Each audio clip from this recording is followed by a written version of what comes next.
Hello friends, আজ আমি Octavio পাজের বিখ্যাত কবিতা ব্রাদারহুড নিয়ে আলোচনা করব। Pablo Neruda, Mario Vargas Llosa, Gabriel Garcia Marquez এবং জর্জ লুইস বোর্জেসের সঙ্গে অক্টাভিও পাজ বিংশ শতাব্দীর ল্যাতিন আমেরিকান সাহিত্যের এক ভিত্তিপ্রস্তর স্থাপনকারী সাহিত্যিক। তিনি Nobel Joyee, Nobel prize in literature তিনি পান 1990 সালে। ব্রাদারহুড মানে হলো সৌভ্রাতৃত্ব, কিন্তু একটি বিশেষ সম্প্রদায় বা ধর্মগত সৌভ্রাতৃত্ববোধের কথা বা সম্পর্কের কথা এই কবিতায় বলা হচ্ছে না।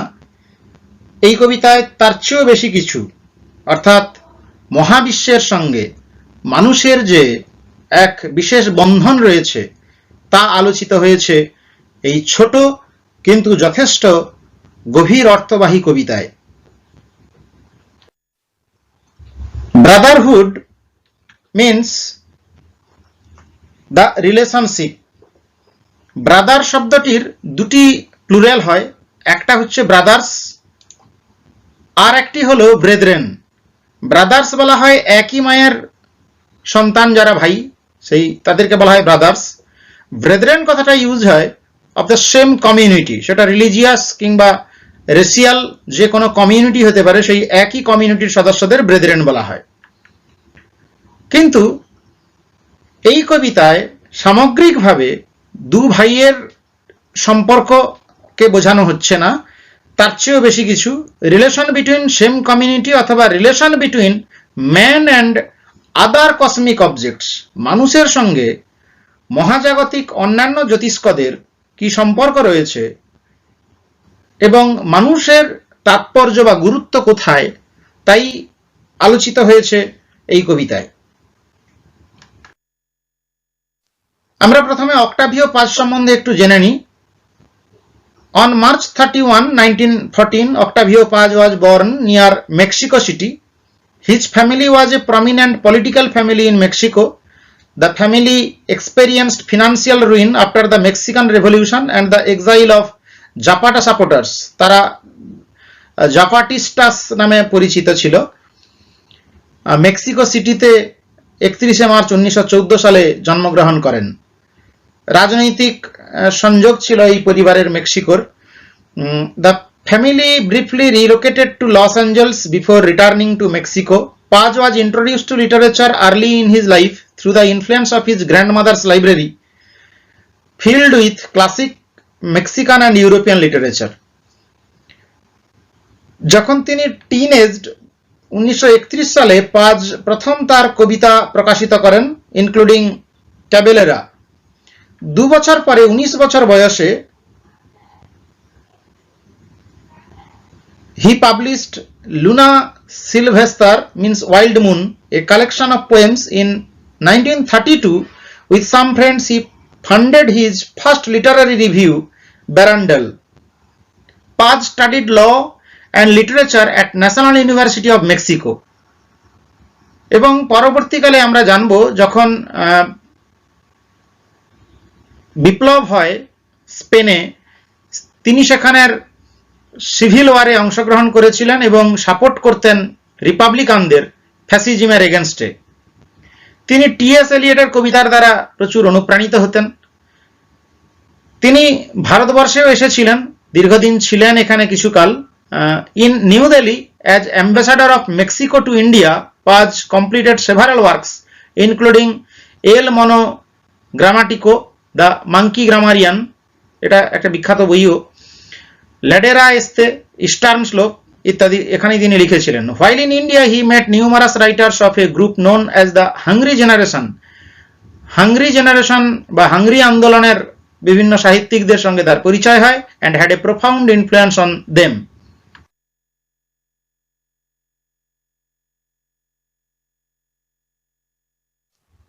We will now know something about the poem and obviously the poet. So Paz Lozano, Octavio Paz Lozano, 1914 to 1998, was a Mexican writer of great renown the recurring theme of his poetry, তার কবিতার যেটা পুনরায় বারবার করে ফিরে এসে ব্যবহৃত হয়েছে, এটা থিম হবে, বিষয় হলো আর philosophical speculation about the nature of time and love. Some of his famous works are the Sunstone, the Bow and the Lyre, the Labyrinth of Solitude ইত্যাদি। In this poem of 8 lines, 8 লাইনের এই কবিতায়, the speaker conducts an inquiry upon the significance of man as compare to the vastness of the universe. মহাবিশ্বের এই প্রকাণ্ডতার তুলনায় মানুষ কতটা insignificant সেটাই খোঁজার চেষ্টা করেছেন এখানের বক্তা। Then a realization as to his inclusion in the general scheme of the universe dawns on the speaker. He realizes the signification of the universal brotherhood of all beings in a scheme of celestial organization. তিনি ছিলেন একজন prolific author and poet, published scores of works during his lifetime, প্রচুর লেখা প্রকাশ করেছেন, many of which have been translated into other languages, অনেক সাহিত্য তার অন্যান্য ভাষায়ও অনুদিত হয়েছে। His poetry has been translated into English by Samuel Beckett, Charles Tomlinson, Elizabeth Bishop, Mark Strand, এরা সব প্রকাশ করেছিলেন তার কবিতাকে। His early poetry was influenced by Marxism, Surrealism and Existentialism. ফলে মার্ক্সবাদ, পরাবাস্তবতাবাদ এবং অস্তিত্ববাদ তার লেখাকে, তার প্রথম দিককার কবিতাকে প্রভাবিত করে, এবং সেই সঙ্গে সঙ্গে the religion such as Buddhism and Hinduism, Hindu ধর্ম এবং বৌদ্ধ ধর্মের প্রভাবও তার কবিতায় লক্ষ্য করা যায়। His poem Piedra de Sol means Sunstone, written in 1957, was praised as a magnificent example of surrealist poetry in the presentation speech of his Nobel Prize. Nobel Prize এর প্রেজেন্টেশন স্পিচে বলা হয় যে এটা একটা ম্যাগনিফিসেন্ট এক্সাম্পল অফ সাররিয়ালিজম। যাই হোক, তিনি 1990 সালে নোবেল পুরস্কারেও ভূষিত হন। আমরা যে কবিতাটা পড়ব, brotherhood, Hermandad, actually translated by Eliot Weinberger from Octavio Paz, collected poems by Octavio Paz 1987 এ। এই হারমান্দাদ হোমেনাজে আ ক্লদিও টলেমিও, অর্থাৎ তাকে ট্রান্সলেট করলে দাঁড়াচ্ছে brotherhood homage to Claudius Ptolemy. ফলে the original poem is হারমান্দাদ।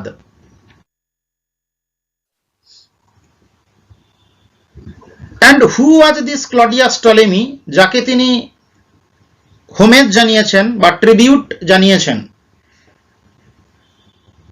The poem has been written as homage to Claudius Ptolemy, এই কবিতাটি Claudius টলেমিকে উৎসর্গ করে লেখা। Who was a Greco Egyptian writer, যিনি ছিলেন একজন Greco Egyptian writer of Alexandria, আলেকজান্দ্রিয়ার একজন বিখ্যাত প্রখ্যাত লেখক, ম্যাথমেটিশিয়ান, অ্যাস্ট্রোনমার, জিওগ্রাফার ইত্যাদি ছিলেন। 100 খ্রিস্টাব্দ থেকে 170 খ্রিস্টাব্দ পর্যন্ত তিনি বেঁচে ছিলেন। Who wrote several scientific treatises, 3 of which were of importance to later Byzantine, Islamic and Western European science. মনে করা হয় তার এই বইগুলোর উপর বেশ করে বাইজান্টাইন, ইসলামিক এবং ওয়েস্টার্ন ইউরোপিয়ান সায়েন্সের ভিত্তি স্থাপিত হয়। The first is the astronomical treatise now known as the Almagest, although it was originally entitled the Mathematical Treatise and then known as the Great Treatise.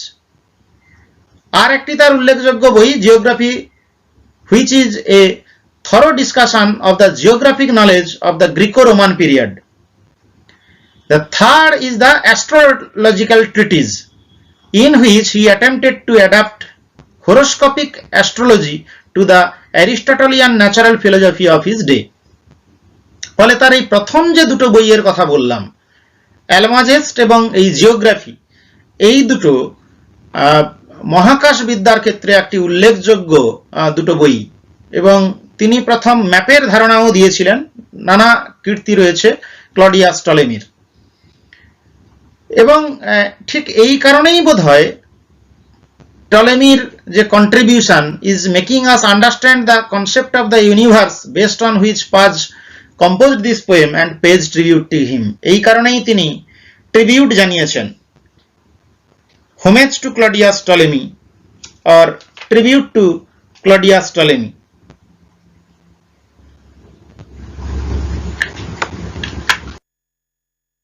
The poem by Octavio Paz aims at searching for rhythmic correspondence in the universe. এখন আমরা বিচার করব যে Claudius টলেমিকে শ্রদ্ধার্ঘ্য কেন জানিয়েছেন। কারণ এই কবিতায় আমরা দেখছি Octavio Paz aims at searching for rhythmic correspondence in the universe. In these correspondences, the astronomical objects play an important role by fixing the destiny of man. The poem also refers to everything in the universe as predestined and bound in the bondage of brotherhood. This is much like the quest of Ptolemy, who tried to establish a rhythmic relationship between the astronomical objects. This justifies the poem as Octavio Paz's homage to Ptolemy. ফলে Ptolemy যেমন করে একটা ছন্দবদ্ধ সম্পর্ক তৈরি করতে চেয়েছিলেন astronomical objects এবং সেটা তিনি এস্টাবলিশও করেছিলেন যে অ্যাস্ট্রোনমিক্যাল অবজেক্টসগুলোর সঙ্গে মানুষের এক অচ্ছেদ্য সম্পর্ক রয়েছে, বন্ধন রয়েছে, ঠিক তেমনিভাবে এই কবিতাতেও অক্টাভিও পাজ খোঁজার চেষ্টা করেছেন একটা rhythmic correspondence in the universe.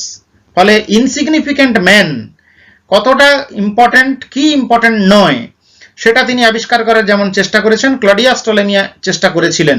সেই জন্যই তিনি শ্রদ্ধার্ঘ্য জানিয়েছেন প্রথম যিনি এই অ্যাস্ট্রোনমিক্যাল অবজেক্ট সম্বন্ধে ধারণা দিয়েছিলেন সেই টলেমিকে।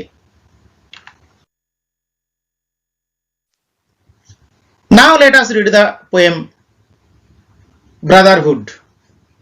I am a man, little do I lust, and the night is enormous. But I look up, the stars right, unknowing I understand, I too am written, and at this very moment someone spells me out. ফলে এটি একটি ছোট কবিতা, কিন্তু এর অর্থের সুবিস্তৃতি এতই গভীর যে একে যথেষ্ট গুরুত্ব দিয়ে পড়তে হবে। ব্রাদারহুড এই শব্দটির মধ্যে যেমন করে সিগনিফিক্যান্স বা ব্যঞ্জনা রয়েছে, ঠিক তেমনি ভাবে কবিতার ছত্রে ছত্রে I am a man, I am a man মানে আমি একজন মানুষ। আসলে এখানে একটা এক্সিস্টেন্সিয়াল অ্যাফোরিজম এই সিম্পল লাইনটা তুলে ধরছে, সেটা হলো কজিতো আর্গো সাম। কজিতো আর্গো সাম মানে আমার অস্তিত্ব আছে তাই আমি আছি। মানুষই সম্ভবত একমাত্র প্রাণী যে আত্মসচেতন বা অস্তিত্ব সম্বন্ধে অবহিত, তাই সচেতনতাই তাকে অন্য জীবেদের অস্তিত্বের থেকে পৃথক করেছে। মানুষের অস্তিত্ব একটি বড় জিনিস, তাই কবি as a representative of human being as if বলছেন যেন তিনি সমস্ত মানব সমাজের প্রতিনিধির মতো করে বলছেন আমি একজন মানুষ, আই এম এ ম্যান। কিন্তু সেই সঙ্গে সঙ্গে he is conscious that little do I last, আমি কম দিন বাঁচব, আমি কম দিন স্থায়ী। লিটল মানে খুব কম সময়, ডু আই লাস্ট, লাস্ট মানে আমি টিকে থাকবো, সারভাইভ অর লিভ। আসলে এই লাস্ট কথাটার মধ্য দিয়ে আর একটা জিনিস প্রমাণিত হচ্ছে, the man is self aware. Self awareness of man makes him different from other creatures. And the night is enormous, এবং রাত হয় বড়। তার মানে এখানে কি দিন ছোট রাত বড়র কথা বলা হচ্ছে? নিশ্চয়ই নয়। রাত বড়, এই রাতের অনেকগুলো ব্যাখ্যা আমরা পাবো। আসলে আধুনিক কবি অক্টাভিও পাজ তার এই 8 লাইনের মধ্যে 800 পাতার থিসিস যেন ঢুকিয়ে দিয়েছেন। দ্য নাইট ইজ এনরমাস, রাত বলতে এখানে আসলে বোঝানো হচ্ছে নাইট স্কাই ইজ ভাস্ট, রাতের আকাশ সুবিস্তৃত। কারণ তখনকার দিনের বা আগেকার দিনে মেডিয়াভেল এজে যখন অ্যাস্ট্রোনমাররা রাতের আকাশের বিস্তৃতির দিকে তাকিয়ে অবাক হয়ে যেতেন, এবং এখনো আমরা আকাশের দিকে তাকালে দেখতে পাবো নাইট স্কাই ইজ ভাস্ট, সেই অর্থে night is vast. Enormous means vast, large, huge, বিশাল বড়। অথবা হতে পারে night is enormous means the darkness is enormous. Night may be referred here as the symbol of darkness. ডার্কনেসের কথা যখন বলছি, অন্ধকারের কথা বলছি, অন্ধকার হচ্ছে অজ্ঞতার প্রতীক। হ্যাঁ, হতে পারে the night is enormous means the ignorance of man is enormous. মানুষের অজ্ঞতা অনেক বেশি, মানুষ কিছুই জানে না। It is beyond his knowledge. কোনটা beyond his knowledge? The universe. The universe is beyond his capacity. অথবা এই নাইট কখনো কখনো সিম্বলিক্যালি বোঝানো হয় মৃত্যুর প্রতীক হিসাবে, আর দিন বলতে বোঝায় জন্ম, রাত হচ্ছে মৃত্যু। দ্য নাইট ইজ এনরমাস মানে একটা মানুষের যদি জীবদ্দশাকে আমরা বিচার করি, যত বছর সে বেঁচে থাকে সেটা যদি তার দিন হয়, সেটা একটা মানুষের স্বাভাবিক সময়সীমা যদি 70 বছর ধরা হয়, তাহলে night refers to the life after death. The life after death is enormous, অর্থাৎ মৃত্যুর পরের সময়টা কোনো মানুষের বিস্তৃত। অর্থাৎ কোনো মানুষ যদি 70 বছর বাঁচেন, একটা মানুষের মৃত্যুর পরের সময়টা হচ্ছে তার ঠিক মৃত্যুর পর থেকে ইনফিনিটিভ। সেই জন্যই বলা হচ্ছে night is enormous. But I look up, কিন্তু আমি উপরের দিকে তাকাই। আসলে মানুষ সবসময় উপরের দিকে তাকাতে পছন্দ করে, এটা হচ্ছে primeval human habit of sky gazing. আকাশের বিস্তৃতির দিকে, বিস্তীর্ণতা সে দেখতে চায়। আই হচ্ছে এখানে representative of human being. The poet hair is in the subjective tone. তিনি বলছেন কিন্তু আমি উপরের দিকে তাকাই। এই কিন্তু শব্দটি একটা লিঙ্কার তো বটেই। আমি একজন মানুষ, কম দিন আমি বাঁচব, কিন্তু রাত্রি অনেক বড়। রাত এখানে অনেকগুলো অর্থে ব্যবহৃত করা হয়েছে, কিন্তু সবচেয়ে যেটা গুরুত্বপূর্ণ ব্যাখ্যা আসবে রাতের, সেটা হলো দ্য লাইফ আফটার ডেথ। মৃত্যুর পরের জীবনটাকে নাইট বলতে বোঝানো হচ্ছে। কিন্তু আমি উপরের দিকে তাকাই। কিন্তু কেন? কিন্তু it is a linker obviously. Number 2, it is the awareness of human significance. Human being always think about himself. নিজেকে নিয়ে ভাবে, নিজের অস্তিত্ব নিয়ে সে ভাবে।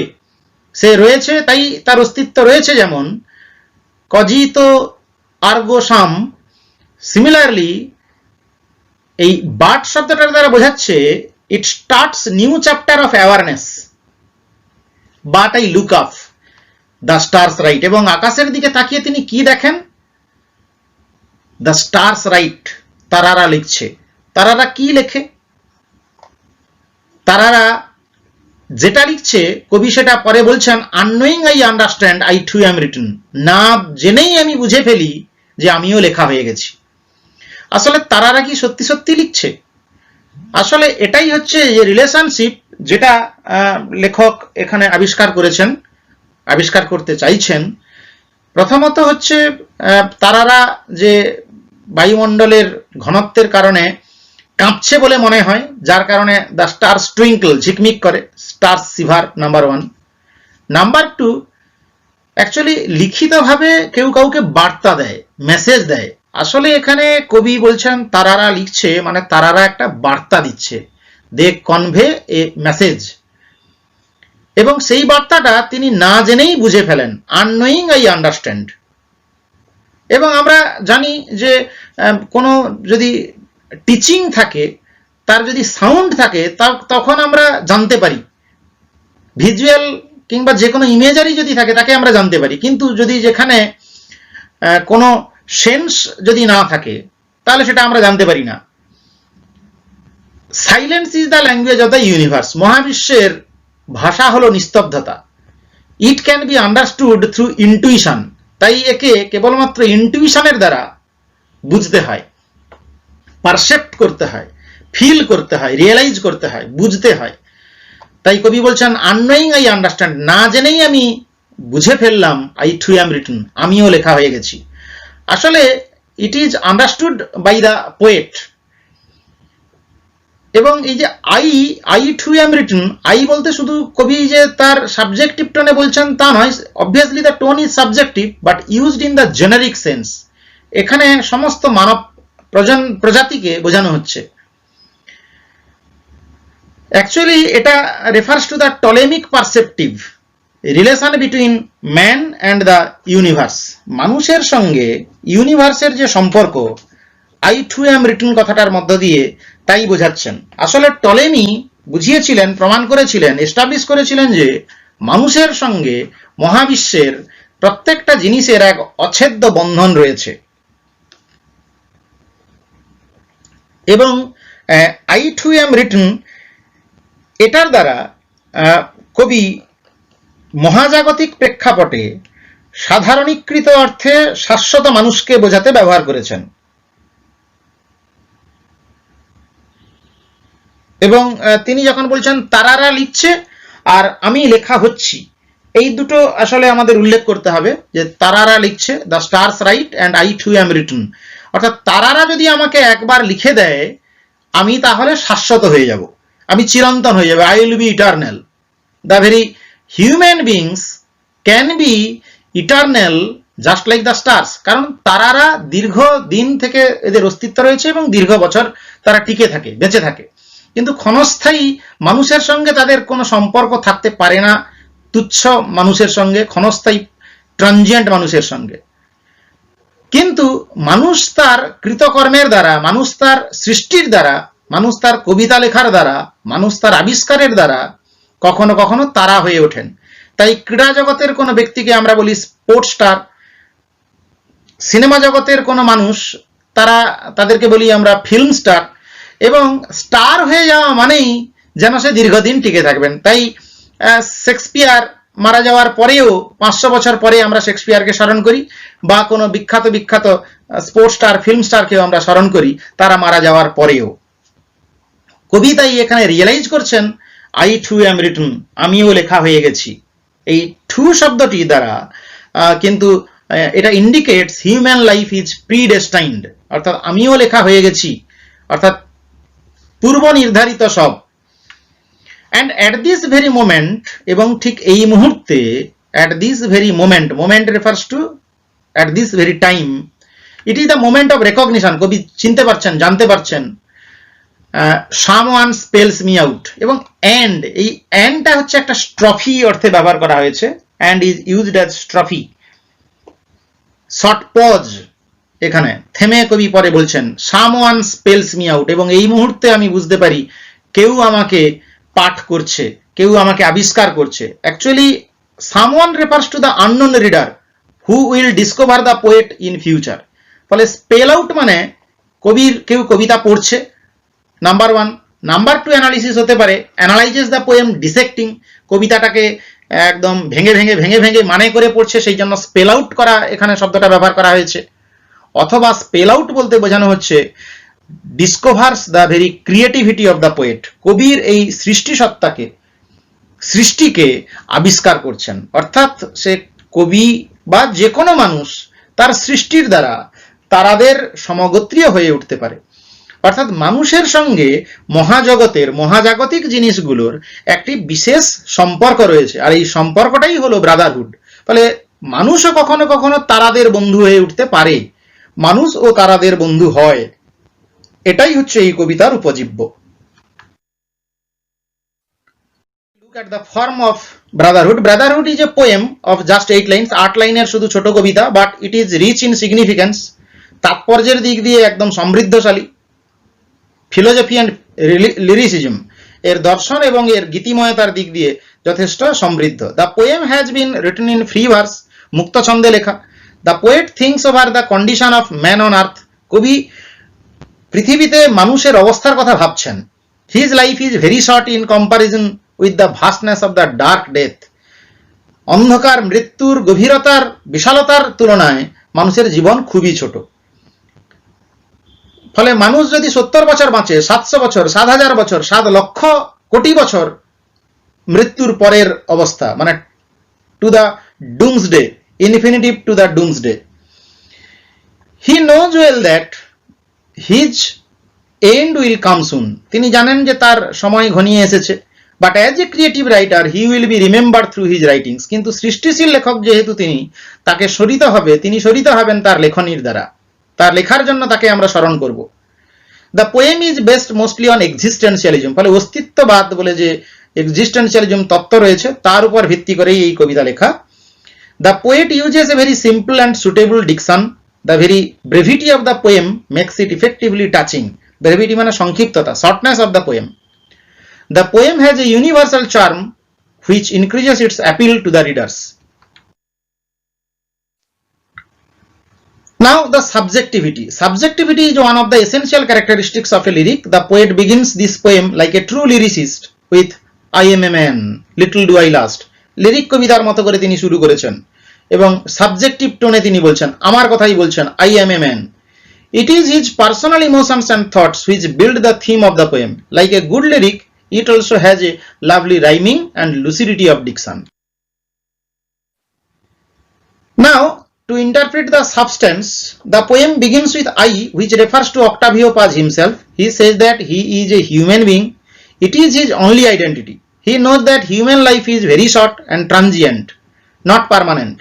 Death comes to all to lead us to dust from where we come. যেখান থেকে এসেছি সেখানেই চলে যেতে হবে. We have a brief span of life on earth, but the life after death is unending. কিন্তু মৃত্যুর পরের জীবন বিস্তৃত. Then we go into the eternal darkness. তারপরে আমরা চিরন্তন অন্ধকারে প্রবেশ করি. সেই জন্য বলা হয়েছে night is enormous. Yet the poet is not sad. He looks up, he finds the writing of the stars. তারাদের লেখনী তিনি দেখতে পান. They write in light of the sky. আকাশের আলোকে তারা লেখে. They give the message of light and lustre. A realization comes to him. তিনি বুঝতে পারেন. He as a poet creates.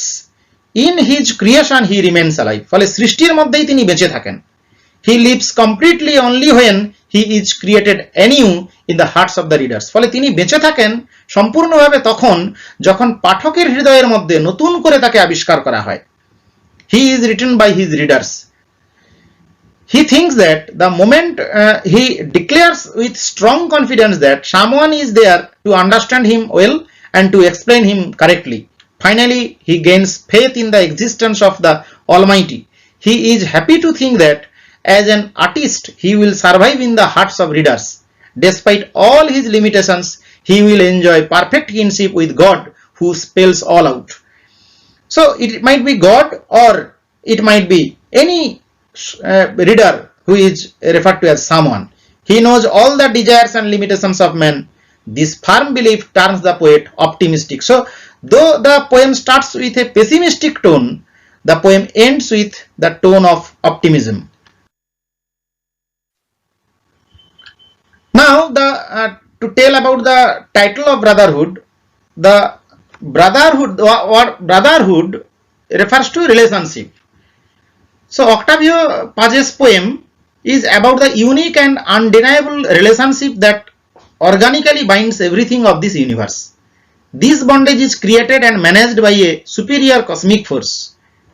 When humans look out in the sky on a starry night, they are made aware of this bondage, which makes them feel important as being an inseparable part of the system, and they get rid of the feelings of insignificance. It is then that human beings find the worth of their existence and understand that the deep bondage of brotherhood organically binds everything together. ফলে তখনই বুঝতে পারেন যে আকাশের দিকে তাকিয়ে একটা গভীর সৌভ্রাতৃত্ববোধ, একটা বন্ধন রয়েছে. A man becomes brother of the stars. ফলে একজন মানুষ তারাদের ভাই হয়ে ওঠেন by his creations and inventions. তার সৃষ্টি এবং আবিষ্কারের দ্বারা. The title of the poem thus seems to be appropriate as the poem makes one understand about the close-knit relationship that binds everything. একটা গভীর গ্রন্থিত সম্পর্ক যা সবকিছুকে বেঁধে রেখেছে. So the title is well justified as Brotherhood.